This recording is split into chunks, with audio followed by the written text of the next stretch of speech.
Hello dear students, मैं संतोष sir आस्था coaching Azamgarh से class 11th chemistry के आपके फर्स्ट चैप्टर की क्लास लेके आया हूँ। फर्स्ट चैप्टर जैसे आप जानते हैं some basic concepts of chemistry. इस चैप्टर में हम बेसिक चीज़ें पढ़ते हैं जो आपने मोस्टली क्लास 9th-10th में स्टडी किया हुआ है और उसी के बारे में हम यहाँ पे डिस्कस करेंगे। सबसे पहले हम जानते हैं कि केमिस्ट्री क्या है। केमिस्ट्री एक सेपरेट ब्रांच है। जैसे क्लास 10th में आपने साइंस करके सब्जेक्ट पढ़ा था। साइंस को 11th-12th में 3 पार्ट में डिवाइड कर दिया जाता है, एक 3 सब्जेक्ट के रूप में, फिजिक्स, केमिस्ट्री और बायोलॉजी। तो हम यहाँ पे केमिस्ट्री के बारे में बात करेंगे। केमिस्ट्री है क्या चीज़। क्लास 9th में आपने ऑलरेडी केमिस्ट्री की डेफिनेशन पढ़ी हुई है। केमिस्ट्री क्या है? साइंस की वो ब्रांच है जिसमें हम मैटर के कंपोजिशन, प्रिपरेशन, प्रॉपर्टीज़, यूजेस और उनके जो भी केमिकल प्रोसेस में चेंज होते हैं हम उनकी स्टडी करते हैं। तो केमिस्ट्री को हम डिफाइन कर सकते हैं, it is a branch of natural science that deals with matter, composition, preparation, properties and uses and the changes that it undergoes as a result of chemical reaction। जैसे class 10th में आपने chemical reactions के बारे में पढ़ा हुआ है, तो केमिकल रिएक्शन किसी भी सब्सटेंस या मैटर के होता है तो उसमें क्या क्या चेंजेज होते हैं, क्या बनता है, क्या उसकी प्रॉपर्टी जो बनेगा सब्सटेंस उसकी होगी, इन सारी चीज़ों की हम स्टडी करते हैं केमिस्ट्री ब्रांच में। केमिस्ट्री को हम सेंट्रल ब्रांच ऑफ साइंस भी कंसीडर करते हैं। क्यों? क्योंकि ये जो है अंडरस्टैंडिंग डेवलप करती है किसके बीच में, जो हमारी नेचुरल साइंस है और अप्लाइड साइंस है, उन दोनों के बीच में कनेक्शन प्रोवाइड करती है बेसिक लेवल पे, ग्राउंड लेवल पे। जैसे आप जानते हैं कि मैटर का जो बेसिक पार्टिकल है वो एटम और मॉलिक्यूल्स होता है। तो हम केमिस्ट्री की स्टडी हम मैक्रो लेवल पे ना करके बल्कि माइक्रो लेवल पे, माइक्रो लेवल का मतलब एटॉमिक और मॉलिकुलर लेवल पे करते हैं और इसीलिए इसे हम क्या कंसीडर करते हैं, it is considered as a central science because it provide a foundation for understanding both basic and applied science at a fundamental level। तो केमिस्ट्री में हम बेसिक लेवल पे, एटॉमिक लेवल पे और मॉलिकुलर लेवल पे हम किसी भी मैटर की प्रॉपर्टीज, प्रिपरेशन, यूजेस, इन सब की कंपोजिशन के बारे में स्टडी करते हैं। कंपोजिशन का मतलब कि कोई भी मैटर किससे बना हुआ है, उनमें क्या केमिकल बॉन्ड्स हैं, उनमें क्या अटैचमेंट है। जैसे सपोज करो हम बात करते हैं सिंपल एक लाइम की, क्विक लाइम का फार्मूला होता है कैल्शियम ऑक्साइड, जिसे हम केमिकली कहते हैं CaO। तो CaO कैसे पता चला कि हाँ जो हमारा लाइम है, चूना है, उसमें कैल्शियम और ऑक्सीजन एलिमेंट के एटम्स प्रेजेंट है और केवल एक एक एटम प्रेजेंट है। तो उसको जानने के लिए हम स्टडी करते हैं, रिसर्च की गई है, एक्सपेरिमेंट्स किए गए और सारे एक्सपेरिमेंट रिसर्च के बाद ये पता चला कि कैल्शियम ऑक्साइड में एक एटम कैल्शियम का और एक एटम ऑक्सीजन का है और इस तरीके से हम मॉलिकुलर लेवल पे उसकी स्टडी करते हैं। केमिस्ट्री की थोड़ी सी हिस्ट्री की बात करें तो केमिस्ट्री की हिस्ट्री की बात करें तो केमिस्ट्री की हिस्ट्री के डेवलपमेंट में सबसे पहले 2 कंट्रीज का बहुत बड़ा योगदान है, इजिप्ट और अरबिक कंट्रीज। इजिप्ट में कलर्स पे बहुत ज़्यादा काम किया गया वहाँ पे स्टार्टिंग इनिशियल स्टेज में, जब हमारी कल्चर, हमारा डेवलपमेंट हो रहा था, ह्यूमन बीइंग्स के डेवलपमेंट की बात कर रहे हैं, साइंस का डेवलपमेंट हो रहा था। तो उस वहाँ पे जो लोग कलर्स की स्टडी करते थे उनकी स्टडी को हम एल्केमी कहते थे और अरबियन कंट्रीज के लोग शुरू से बिजनेस माइंडेड थे, बिजनेस के रूप में चाहते थे, तो उनको एक ट्रेड करने का अट्रैक्शन था। बेसिकली वो दूसरी कंट्रीज में जाते थे और वहाँ से मेटल का एक्सचेंज करते थे। सबसे ज़्यादा इम्पोर्टेंट मेटल जानते हैं आप, गोल्ड है। तो वहाँ के लोग इस चीज़ पे काम करते थे कि किसी तरीके से हम जो नेचुरल हमारे मैटर जो अवेलेबल ज़्यादा अमाउंट में हैं उनको हम कन्वर्ट कर सकें, किसमें, गोल्ड में। आपने कहानी सुनी होगी पारस पत्थर के बारे में। ये माना जाता था कि एक ऐसा स्टोन है जो किसी भी मेटल को टच कर दे तो उसको वो गोल्ड में चेंज कर देता था। वो अरेबियन कंट्रीज के लोग इसी पे ज़्यादा काम करते थे और जिसके चलते बहुत सारे नए नए मेटल्स के, एक तरीके से पूरी मेटलर्जी की ब्रांच हम कह सकते हैं, मेटलर्जी डेवलपमेंट हुई वहाँ पे। और इसीलिए हम केमिस्ट्री के डेवलपमेंट्स में हम दो कंट्रीज़ को बहुत ज़्यादा उनका योगदान मानते हैं, इजिप्ट एंड अरेबियन कंट्रीज। और इसीलिए जो टर्म केमिस्ट्री की डेवलपमेंट की बात करते हैं या कहाँ से वो टर्म केमिस्ट्री आया, तो माना जाता है कि वो एल्केमी, जिसके बारे में मैंने बताया कि ये कलर्स के लिए ज़्यादातर इनकी स्टडी होती थी, और जो अरेबियन वर्ड एल्कीमिया से निकाला गया है। वैसे तो केमिस्ट्री में बहुत सारे साइंटिस्ट समय समय पे डेवलप हुए, लेकिन जो मॉडर्न केमिस्ट्री है उसके फादर के रूप में हम कंसीडर करते हैं ए.डी. लेवाइजर। ए.डी. लेवाइजर को कंसीडर किया जाता है फादर ऑफ मॉडर्न केमिस्ट्री। अगर हम केमिस्ट्री के डेवलपमेंट्स में बहुत सारे साइंटिस्ट आप आगे पढ़ेंगे, जिसमें डाल्टन, फैराडे, आपके लेवाइजर, ऐसे बहुत सारे साइंटिस्ट हैं जिन्होंने बहुत सारे काम किए हैं। लेकिन बेसिक जो इम्पोर्टेंस मिला सबसे पहले उन्हीं को माना जाता है, ए.डी. लेवाइजर। इन्हें फादर ऑफ मॉडर्न केमिस्ट्री हम कंसीडर करते हैं। केमिस्ट्री एक तरीके से हमारे लिए बहुत ही यूजफुल ब्रांच है, इसलिए क्योंकि जैसे हमने पहले ही बताया कि ये बेसिक और अप्लाइड केमिस्ट्री के बीच में कनेक्टिविटी का काम करती है।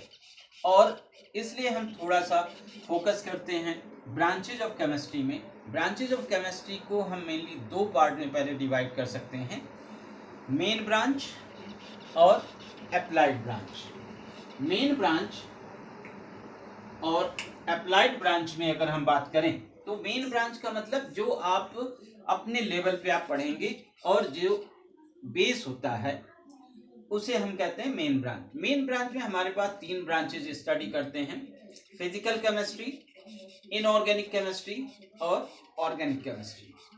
क्लास 10th में आपने फिजिकल केमिस्ट्री नहीं पढ़ी है, इनऑर्गेनिक और ऑर्गेनिक सब्सटेंसेस के बारे में पढ़ा हुआ है।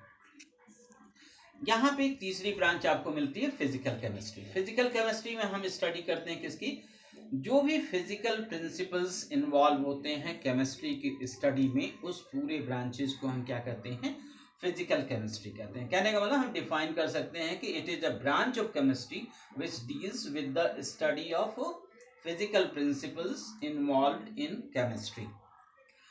तो फिजिकल प्रोसेस की हम स्टडी करते हैं, फिजिकल प्रिंसिपल्स की स्टडी करते हैं। सेकेंड मेन ब्रांच में हम आते हैं इनऑर्गेनिक केमिस्ट्री।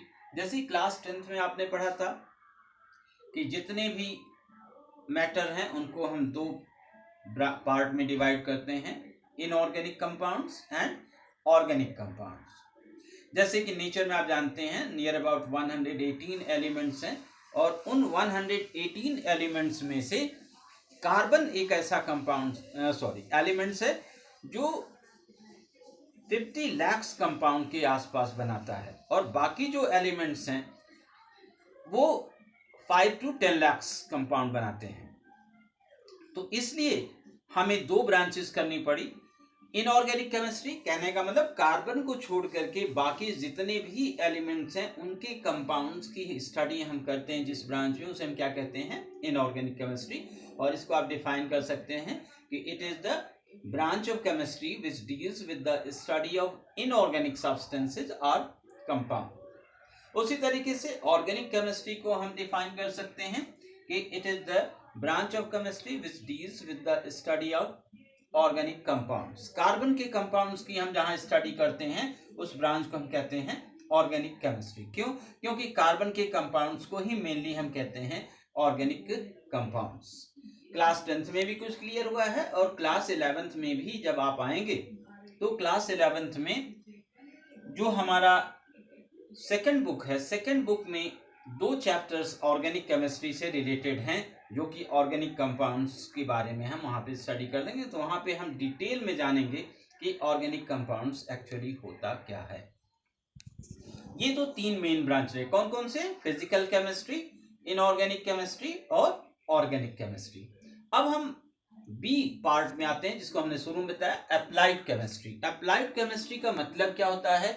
जो केमिस्ट्री के बेसिक प्रिंसिपल्स हैं, जिनकी हमने स्टडी करते हैं छोटे क्लासेस में और फिर आगे चल के भी स्टडी करते हैं, उनको हम डिफरेंट फील्ड्स में अप्लाई कर देते हैं। उन डिफरेंट फील्ड्स में जब हम अप्लाई करते हैं, स्पेसिफिक फील्ड में अप्लाई करते हैं, तो उन ब्रांचेस को हम क्या कहते हैं? Applied chemistry. बहुत ही हाईली डिमांडेड ब्रांच है बायोकेमिस्ट्री। जैसा नाम बता रहा है, बायो मीन्स क्या होता है? बायोलॉजी से हम टर्म बात कर रहे हैं। लिविंग ऑर्गेनिज्म, तो लिविंग ऑर्गेनिज्म में भी बहुत सारे केमिकल प्रोसेस होते हैं और उन केमिकल प्रोसेस को हम बायोलॉजिकल प्रोसेस या बायोकेमिकल प्रोसेस कहते हैं। और केमिस्ट्री की अगर जिस ब्रांच में हम स्टडी ऑफ बायोकेमिकल प्रोसेस करते हैं, उसे हम क्या कहते हैं? बायोकेमिस्ट्री कह सकते हैं कि स्टडी ऑफ बायोकेमिकल प्रोसेस। जैसे आप जानते हो, आप बायोलॉजी क्लास 10th में सभी ने पढ़ा हुआ है। तो क्लास 10th में जब आप बायोलॉजी पढ़े हैं, आपको पता है रेस्पिरेशन है, डाइजेशन है, तो नर्वस सिस्टम है, बहुत सारे हमारी बॉडी में डिफरेंट सिस्टम। उसी तरीके से प्लांट्स में है फोटोसिंथेसिस है, ट्रांसपिरेशन है, ऐसे बहुत सारे प्रोसेस की आपने स्टडी की हुई है। तो इन प्रोसेस में जो फिजिकल चेंज की बात नहीं करेंगे, केमिकल चेंजेस जो होते हैं, उन केमिकल चेंजेस की जब हम स्टडी करते हैं जिस ब्रांच में केमिस्ट्री के, उसे हम कहते हैं बायोकेमिस्ट्री।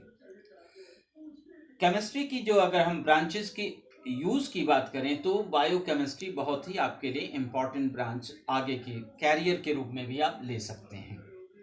सेकंड हम उसमें ले सकते हैं इंडस्ट्रियल केमिस्ट्री। इंडस्ट्रियल केमिस्ट्री जैसा नाम बता रहा, इंडस्ट्री से रिलेटेड जो भी इंडस्ट्री में मटेरियल्स बनाए जाते हैं, वो कैसे उनकी हम कास्ट कम कर सकें, कैसे हम उसकी क्वालिटी इम्प्रूव कर सकें, बेटर प्रोडक्ट्स बनाए जा सकें, इन सारी चीज़ों की स्टडी हम केमिस्ट्री में हम जब करते हैं तो उसे हम कहते हैं इंडस्ट्रियल केमिस्ट्री। कहने का मतलब हम यहाँ पे बात कर सकते हैं, अगर शॉर्ट में कहें तो कह सकते हैं study of industrial process.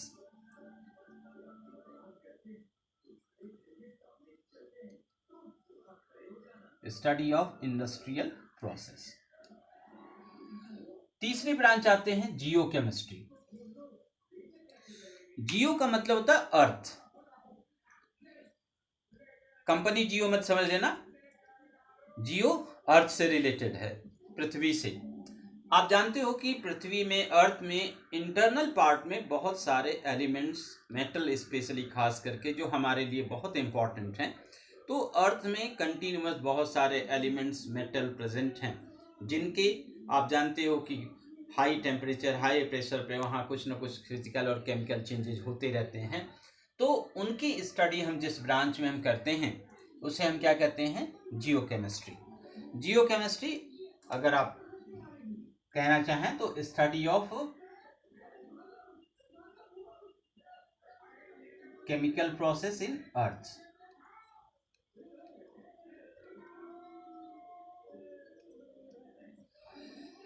Medicinal chemistry, नाम ही बता दे रहा, मेडिसिन से रिलेटेड होगा। आप जैसे जानते हो इस समय कोरोना का दौर है। कोरोना के लिए सारी दुनिया की साइंटिस्ट लगे हुए हैं कि हम कैसे इस वायरस से निजात पाएं, इसको हम ट्रीटमेंट करने के आसान मेडिसिन तलाशे जा रहे हैं, वैक्सीन्स पे काम किए जा रहे हैं। तो जो साइंटिस्ट मेडिसिन बनाने में, मेडिसिन का जो है जिसको हम फार्माकोलॉजी कहते हैं, कहने का मतलब कैसे हमारी बॉडी पे, हमारी डिजीज़ पे काम करता है, कहीं उसका कोई साइड इफ़ेक्ट तो नहीं, ऐसी चीज़ों की जो हम स्टडी करते हैं जिस ब्रांच में, उसे हम कहते हैं मेडिसिनल केमिस्ट्री। मेडिसिन से रिलेटेड होती है। एग्रीकल्चरल केमिस्ट्री, एग्रीकल्चरल केमिस्ट्री का मतलब जानते हो, हमारा देश जो है एग्रीकल्चर प्रधान देश है। हमारे यहाँ नियर अबाउट 70% लोग एग्रीकल्चर से रिलेटेड हैं। तो पहले हमारे यहाँ एग्रीकल्चर में सिंपल मैन्योर्स का यूज़ होता था, लेकिन आज हम क्या करते हैं, फर्टिलाइजर्स का यूज़ करते हैं, इंसेक्टिसाइड्स का यूज़ करते हैं, फंजीसाइड, वीडीसाइड्स, तमाम ऐसे केमिकल्स यूज़ करते हैं। तो उन केमिकल्स का प्रिपरेशन, प्रॉपर्टीज़, यूजेस, उनका क्या इम्पैक्ट पड़ता है, उन सब की स्टडी हम करते हैं, उसे हम कहते हैं एग्रीकल्चरल केमिस्ट्री। नेक्स्ट पॉइंट हम बात करें सॉयल केमिस्ट्री। सॉयल केमिस्ट्री अभी हमने बात की कि एग्रीकल्चर कहाँ होता है भाई, सॉयल में होता है। सॉयल का मतलब upper part of the earth, जहाँ पे हम प्लांट्स को ग्रो करा सकते हैं। तो उन सॉयल की कंपोजिशन क्या है, उनके टेक्सचर क्या है, उनकी प्रॉपर्टीज क्या हैं, उनकी स्टडी हम करते हैं, उसे हम कहते हैं सॉयल केमिस्ट्री। लिम्नो केमिस्ट्री। लिम्नो केमिस्ट्री का मतलब स्टडी ऑफ रिजर्वायर।